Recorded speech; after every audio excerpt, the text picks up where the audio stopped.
வரோம்னா, அ ஹல்ப் கண்ட்ரில வந்து பார்த்தீங்கன்னா, மிகப்பெரிய ஒரு அவங்களுக்குள்ள உள்ள ஒரு டீம் உருவாகிருக்கு அப்படிங்கிறாங்க. அது வந்து நேட்டோ மாரியே மிகப்பெரிய அ ஒரு டீம் உருவாக்க போறோம். அதாவது இஸ்லாமிக் கண்ட்ரிகளுக்குள்ள வந்து ஒரு மிகப்பெரிய ஒரு டீம் உருவாக்க போறோம் அப்படின்னு சொல்லியிருக்காங்க. ஸோ அதையும் மட்டும் பார்க்கலாம். அது மட்டும் இல்லாம அ ட்ரம்ப் என்ன சொல்றாருனாக்க, நாங்க வந்து இந்தியாவ விடமாட்டோம். இப்போ வரையும் இந்தியாவுக்கு வந்து அதிகமான பிரஷர குடுத்துட்டு இருக்காங்க. நீங்க இந்த இத வந்து நீங்க வந்து விலக்குனீங்கன்னா, நீங்க தான் எங்களுக்கு ஃப்ரெண்டு. நாங்க உங்கள விடமாட்டோம் அப்படின்னு வந்து இப்ப ட்ரம்ப் வந்து சொல்லி, அவங்க சைட்லருந்து ஆ ரெப்ரசன்டேட்டிவ் வந்து அனுப்புறதா இருக்கட்டும். இப்ப இந்தியாவுக்கு வந்து அவங்க சைட்லருந்து முக்கியமான அதிகாரிகள்லாம் வந்து இந்தியாவுக்கு வரப்போறாங்க அப்படின்னு சொல்றாங்க.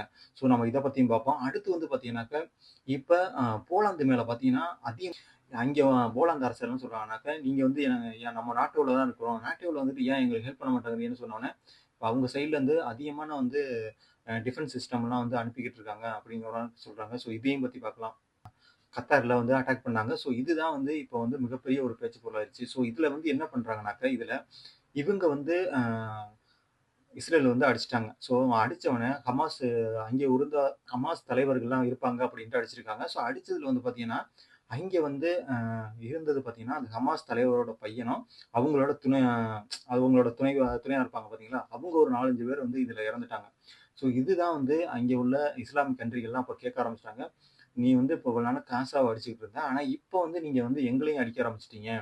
ஸோ இதுவரையும் நாங்க வந்து பொறுத்துக்கிட்டு இருந்தது போதும். இனிமே வந்து நாங்க பொறுக்க முடியாது அப்படின்ட்டு இஸ்லாமிக் கண்ட்ரி எல்லாம் வந்து இப்போ ஒண்ணா சேர ஆரம்பிச்சுட்டாங்க. அவங்க ஒரு சமிட் நடத்துனாங்க. அதாவது அரேபிக் சமிட் அ அப்படிங்கிறது வந்து அரேபிக் இஸ்லாமிக் சமிட்ன்னு வந்து ஸ்டார்ட் பண்ணாங்க. ஸோ இதுல வந்து இது வந்து எங்க நடந்துச்சுன்னா, டாக்காவுல வந்து கத்தார்ல நடந்துச்சு. ஸோ இது என்னன்னாக்க, அ ஜிசிசி அப்படிம்பாங்க. அதாவது கல்ஃப் கோஆப்பரேஷன் கவுன்சில் அப்படிங்கிற மாரி வந்து இது வந்து சொல்றாங்க. ஸோ இதுல வந்து நெறைய தலைவர்கள் வந்து வந்திருந்தாங்க. மெயினா வந்து சவுதி அரேபியா இருக்கட்டும், அது மட்டும் இல்லாம வந்து ஈரான் தலைவரா இருக்கட்டும், எல்லா தலைவர்களும் வந்து இதுல வந்து வந்திருந்தாங்க. துருக்கி தலைவர் உள்பட வந்து இந்த சமிட்ல வந்திருந்தாங்க. ஸோ இவங்கலாம் என்ன சொல்றாங்கன்னாக்க, இவங்க ஒவ்வொரு தலைவரும் வந்து ஒவ்வொரு விதமா சொல்லிக்கிட்டு இருக்காங்க. ஸோ அதுல வந்து அ இவரு கத்தாரோட பிஎம் அவங்க என்னன்னாக்கா, சாயிக் தாமீன் அவரும் வந்து இதுல வந்து என்ன சொல்றாருனாக்கா, நீங்க எங்க மேல தாக்குதல் நடத்தியிருக்க கூடாது. நீங்க எப்படி வந்து எங்க மேல தாக்குதல் நடத்துனீங்க அப்படிங்கிற மாரியும் வந்து அவரு பேசினதா இருக்கட்டும்.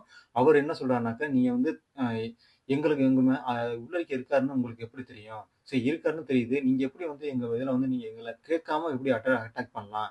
எங்கள்ட்ட நீங்க ஏன் முன்னாடியே சொல்லல? அப்படிங்கிற மாரி வந்து சொல்றதா இருக்கட்டும். அது மட்டும் இல்லாம, இது அமெரிக்காவுக்கு தெரியாம இருக்குமா? அப்படிங்கிற மாரி ஒரு கண்ணோட்டத்துல பார்த்தோம்னா, ஆனா அவன் ட்ரம்ப் என்ன சொல்லிட்டாருனாக்க, இதுக்கும் எங்களுக்கும் எதுவுமே தெரியாது. இது வந்து அவர் எங்கள்ட்ட இன்ஃபார்ம் பண்ணவே இல்ல. அவரா வந்து அடிச்சுட்டாங்க அப்படிங்கிறாங்க. அதையும் வந்து நெதன்யாகு என்ன பண்றாருனாக்க, இல்ல ஒரு இப்ப நேத்து ஒரு பிரஸ்ல பேசும்போது, இதுக்கும் அமெரிக்காவுக்கும் எந்த ஒரு விதமான சம்மந்தம் கிடையாது. இது நாங்களா முடிவெடுத்து அடிச்சது தான் அப்படிங்கிற மாரி வந்து அவரு சொல்லிட்டாரு.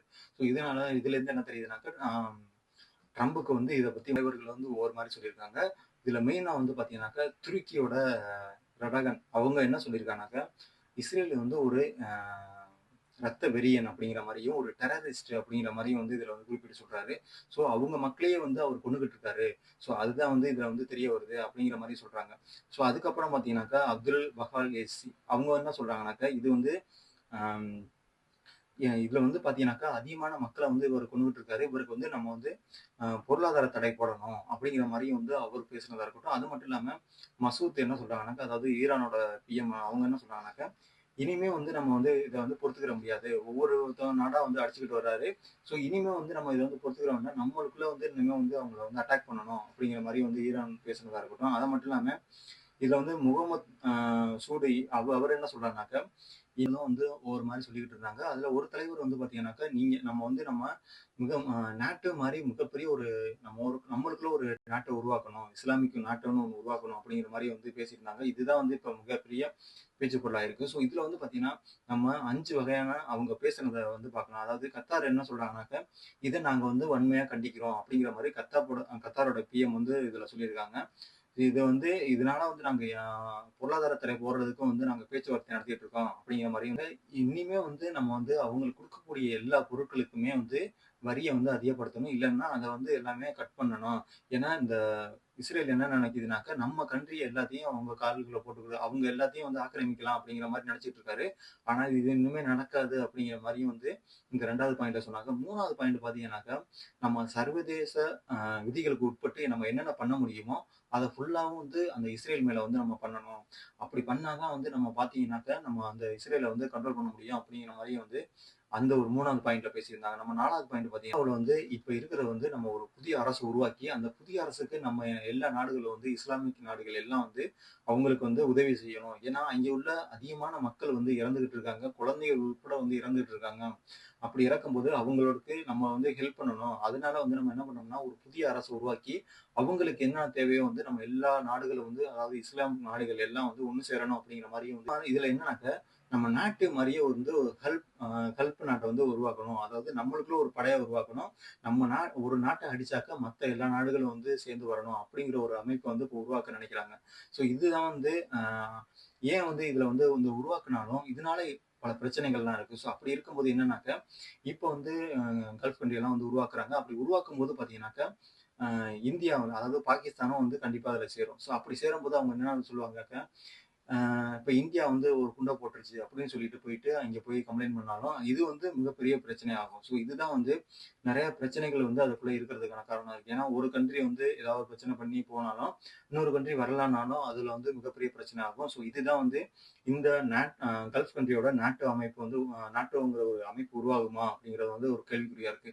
பாப்போம் என்ன மாரி பண்றாங்கன்னு. சும்மா அடுத்து ரஷ்யா வந்து பார்த்தீங்கன்னா, மறுபடியும் வந்து போலாந்து மேல தாக்குதல் நடத்தியிருக்காங்க அப்படிங்கிறாங்க ட்ரோன்கள வச்சு. ஸோ இதனால வந்து பார்த்தீங்கன்னா, இப்ப நாட்ட வந்து என்ன பண்றாங்கனாக்கா, அவங்களுக்கு உள்ள டிஃபென்ஸ் சிஸ்டம் எல்லாமே வந்து குடுத்துருக்காங்க. இப்ப வந்து அவங்க போலாந்துல எல்லாமே டிஃபென்ஸ் சிஸ்டம் எல்லாமே ஸ்டாண்ட் பைல இருக்கு. இதுக்கு முன்னாடி ஒரு ஆட்சி செய்யும்போது எந்த விதமான டிஃபென்ஸ் சிஸ்டமும் அங்க இல்ல. ஆனா இப்ப வந்து எல்லாமே வச்சிருக்கான் அப்படிங்கிறாங்க. ஸோ இதனால வந்து நாட்டோ வந்து இப்ப உதவி பண்றாங்களா? அப்ப எல்லாமே வந்து போலாந்துக்கு வந்து உதவி பண்ண ஆரம்பிச்சுட்டாங்க அப்படிங்கிற மாரி சொல்றாங்க. ஸோ இது வந்து யுக்ரேனியன் அதிபருக்கு வந்து இப்ப பார்த்தீங்கன்னாக்கா ரொம்ப ஒரு குஷியில இருப்பாரு. ஏன்னா, இப்ப வந்து நாட்டோ உள்ளேக்கு வந்துருச்சு.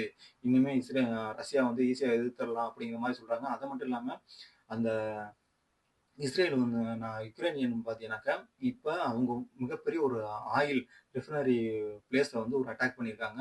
இது அங்க மிகப்பெரிய ஒரு ஃபிளாஷ் உருவாகிருக்கு அப்படிங்கிறாங்க. அது மட்டும் இல்லாம இந்த ரஷ்யா என்ன பண்ணியிருக்காங்கனாக்கா, இப்ப அவங்க வந்து அவங்களோட மெயினான ஒரு ஹெட் குவார்ட்டர்ஸ வந்து அடிச்சு நொறுக்கியிருக்காங்க. இதுல மக்கள் நெறைய பேர் காயம்பட்டுருக்காங்க அப்படிங்கிற மாரியும் வந்து இதுல வந்து சொல்லிட்டு இருக்காங்க. ஆ போலாந்து அண்ட் உக்ரைன் இவங்களுக்குள்ள உள்ள ஒரு போர் நடந்துட்டு இருக்கு. ஸோ அடுத்து நம்ம பார்க்க போறது மெயினா பார்த்தீங்கன்னா, இந்தியா அண்ட் அமெரிக்கா. ஸோ இப்ப வந்து ட்ரம்ப் என்ன சொல்றாருனாக்கா, நாங்க வந்து உங்கள விட முடியாது. ஏன்னா இப்ப வரையும் வந்து இந்தியா பார்த்தீங்கன்னாக்கா நியூட்ரலா தான் இருந்துட்டு இருக்காங்க. ஸோ எந்த கண்ட்ரியோடவும் வந்து சார்ந்து போகல. ஏன்னா இப்பதான் வந்து பார்த்தீங்கன்னா, ஒரு நாள் நம்ம எதிரியா நினைச்சுக்கிட்டு இருந்த சீனாவோட வந்து பார்த்தீங்கன்னா, ஒரு நண்பனா போறதுக்கு பார்க்குறோம். அது மட்டும் இல்லாம நம்ம எப்பவுமே நண்பனா நினைச்சுக்கிட்டு இருக்கிற ஒரு ரஷ்யாங்கிற மிகப்பெரிய ஒரு கண்ட்ரிய வந்து நம்ம வந்து இப்போ வரையும் பார்த்துட்டு இருக்கோம். ஆயில் வாங்கிட்டு இருக்கோம். எல்லாம் பண்ணிட்டு இருக்கோம். ஸோ அப்ப வந்து என்ன பண்றாங்கன்னா, வெஸ்டர்ன் கண்ட்ரிகளா இருக்கட்டும், ஏசியன் இந்தியா இந்த மாரி எல்லா கண்ட்ரிகளும் வந்து ரஷ்யா கிட்ட வந்து நீங்க வந்து ஆயில் வாங்கக்கூடாது. எதுவுமே வாங்காதீங்க. நான் உங்களுக்கு வந்து அப்பதான் வந்து பொருளாதார தடை போடுற மாரி இருக்கும் அப்படிங்கிற மாரி வந்து பேசிட்டு இருக்காரு. ஸோ இதனால தான் வந்து ட்ரம்ப் என்ன சொல்றாருனாக்க, அவங்க சைட்ல இருந்து முக்கியமான அதிகாரிகள வந்து இந்தியாவுக்கு அனுப்ப போறோம் அப்படிங்கிற மாரி சொல்றாங்க. ஏன்னா இன்னும் பேச்சுவார்த்தை நடத்த போறேன். இந்த டாக்ஸ் எல்லாம் குறைக்கிற மாரி வந்து பேச போறோம் அப்படிங்கிற மாரி சொல்றாங்க. ஏன்னா இந்தியா வந்து சைனாவோட போனாலும் அவங்களுக்கு வந்து ரொம்ப பேக் ஃபயர் ஆகும். ஏன்னா, இப்ப இந்தியா மட்டும் தான் வந்து பார்த்தீங்கன்னாக்கா, அ நான் வந்து நியூட்ரலாவே இருந்துக்கிறேன். நான் அப்படியே இருந்துக்கிறேன் அப்படிங்கிற மாரி சொல்றாங்க. ஸோ, அதனால வந்து இந்த சைடு போவாங்களா, இந்த சைடு போவாங்களான்னு வந்து உங்களுக்குள்ள வந்து ஒரு போட்டி போயிட்டு இருக்கு. ஸோ, அப்படி போயிட்டு இருக்கும்போது பார்த்தீங்கன்னா, இப்ப ட்ரம்ப் வந்து அறிவிச்சிருக்காங்க. என்னன்னா, அவங்க மெயின் கோலே வந்து பெரிய ஒரு அ மெயினான ஒரு ப்ராடக்ட்டா இருந்துட்டு இருக்கு. ஸோ, நம்ம அக்ரிகல்ச்சர்லன்னு பார்த்தீங்கன்னாக்கா, நம்ம விளைவிக்கிற நெல்லா இருக்கட்டும், பருத்தியா இருக்கட்டும், கோதுமையா இருக்கட்டும், இது எல்லாமே வந்து பார்த்தீங்கன்னாக்கா, நம்ம ஊர்ல விளைவிச்சு, நம்ம ஊர்லேருந்து எல்லா கண்ட்ரிகளுக்கும் அனுப்பப்படுறோம். ஸோ அப்படி இருக்கும்போது, அதாவது அமெரிக்காவுல வந்து பார்த்தீங்கன்னாக்கா, அங்கே மரபணு மாற்றம் செய்யப்பட்ட, அங்கே செஞ்ச விவசாயம் பண்ண காய்கறிகளா இருக்கட்டும், எல்லாமே வந்து நாங்க இங்க வந்து கொண்டாரணும். அது மட்டும் இல்லாம பால் உட்பட எல்லாமே வந்து இங்க வந்து வரணும். இங்க வந்து அனுமதி குடுக்கணும் அப்படிங்கிறாங்க. ஆனா, இப்ப வரையும் இந்தியா என்ன பண்றாங்கன்னாக்கா, இதுக்கு நாங்க அனுமதி குடுக்க முடியாது. ஏன்னா, இங்க எங்க மக்களுக்கு வந்து நாங்க வந்து பார்த்தீங்கன்னாக்கா, நீங்க கொண்டாந்து குடுத்துட்டீங்கன்னா, நீங்க கம்மியான ரேட் குடுப்பீங்க. அப்படி குடுக்கும்போது, இங்க உள்ள விவசாயிகள் வந்து ரொம்ப கஷ்டப்படுவாங்க. அதனால வந்து நாங்க இதுக்கு வந்து ஒத்துக்கிற முடியாதுங்கிறாங்க. ஸோ இதுதான் வந்து இப்ப வரையும் வந்து இழுபறியா வந்து போயிட்டு இருக்கு. ஸோ அப்படி போயிட்டு இருக்கும்போது, ட்ரம்ப் வந்து இப்ப ஆளுங்கள அங்க அனுப்பிச்சிருக்காங்களா, அப்ப அவங்க வந்து பேச்சுவார்த்தை நடத்த போறாங்க. ஸோ இதுல என்னென்ன நடக்க போகுது அப்படிங்கிறத வந்து நம்ம வந்து பார்க்கணும். ஏன்னா வந்து அடுத்தடுத்து வந்து அவங்க என்ன சொல்றாங்கன்னாக்கா, இதுதான் வந்து இந்தியா மேல வந்து அதிகமான பிரஷர போடுறாங்க. ஏன்னா, நீங்க வந்து இதுல ஒத்துக்கிட்டீங்கன்னா, நம்ம வந்து இன்னும் இப்போ வரையும் நம்ம வந்து ஃப்ரெண்ட்ஸ் தான். நம்ம வந்து எதிரி கிடையாது அப்படிங்கிற மாரி வந்து மறுபடியும் அமெரிக்கா வந்து பார்த்தீங்கன்னாக்கா, இந்தியாவ வந்து புடிச்சுக்கிட்டு இருக்காங்க. ஏன்னா, இவ்வளோ பெரிய ஒரு மிகப்பெரிய ஒரு வல்லரசு நாடு வந்து பார்த்தீங்கன்னா, இந்தியாவ வந்து இப்ப வரையும் அவங்க விடாம வந்து ஏன்னா இவன் வல்லரசு நாடு தான் எந்த கண்ட்ரி வந்து பெரிய கண்ட்ரியா இருக்கோ, அந்த கண்ட்ரி வந்து அதாவது பவர் இல்லாத ஒரு கண்ட்ரிய வந்து அடிச்சு போட்டு போவாங்க. ஸோ அப்படி இருக்கும்போது, இந்தியா வந்து பார்த்தீங்கன்னா, அவங்களோட கம்பேர் பண்ணும்போது ரொம்ப கம்மியா தான் இருக்கும். அப்படி இருந்தாலும், நம்ம கண்ட்ரிய வந்து இன்னும் விடாம பேக் பண்ணிக்கிட்டு இருக்காங்கனாக்கா, மெயின் ரீசனே வந்து இங்க உள்ள மிகப்பெரிய ஒரு பாப்புலேஷனா இருக்கட்டும். அது மட்டும் இல்லாம, அ இங்க அவங்களோட பிசினஸ் ஃபுல்லாமே இங்க வந்து அதிகமா வந்து பண்ணலாம். அந்த அளவுக்கு வந்து மிகப்பெரிய ஒரு சந்தைன்னு சொல்லலாம் இந்தியா.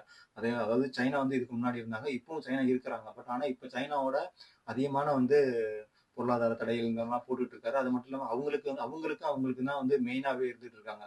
ஸோ யாரு ஃபர்ஸ்ட் யாரு 2வது அப்படிங்கிற மாரி. ஸோ அப்படி இருக்கும்போது, இப்ப வந்து இந்தியாவ வந்து மறுபடியும் ட்ரம்ப் வந்து கேட்கறாங்க. ஸோ இதுதான் வந்து ட்ரம்ப் வந்து இப்ப டாரிஃப் வந்து குறைக்கிற மாரி பேசப் போறோம். நீங்க வந்து எங்களோட பொருட்களுக்கு வந்து நீங்க வந்து அனுமதி குடுங்க அப்படிங்கிற மாரி பேசுறாங்க. பார்ப்போம் என்ன மாரி பண்ண போறாங்க அப்படிங்கிற மாரி. ஏன்னா இதனால நம்ம ஊரு திருப்பூர்லயா இருக்கட்டும், நம்ம ஊரு விவசாயிகளா இருக்கட்டும், இவங்க யாருமே வந்து பாதிக்கப்படக்கூடாது. ஸோ அந்த அளவுக்கு ஒரு பேச்சுவார்த்தை நடத்தி, இதுக்கு ஒரு நல்ல ஒரு தீர்வு கிடைக்கணும். ஏன்னா இங்க உள்ள ஐடி செக்டர் எல்லாமே வந்து அமெரிக்காவ டிபெண்ட் பண்ணி தான் இருக்கு. நம்ம வந்து எடுத்தோனே வந்து இல்ல முடியாது அப்படின்லாம் சொல்லிற முடியாது. பட் இருந்தாலும் இதுல வந்து ஒரு நல்ல ஒரு தீர்வு கிடைக்கும்னு தான் நினைக்கிறேன். பார்ப்போம். அடுத்த வீடியோல பார்ப்போம். நான் உங்க ஆனந்த் பாலா. பாய்.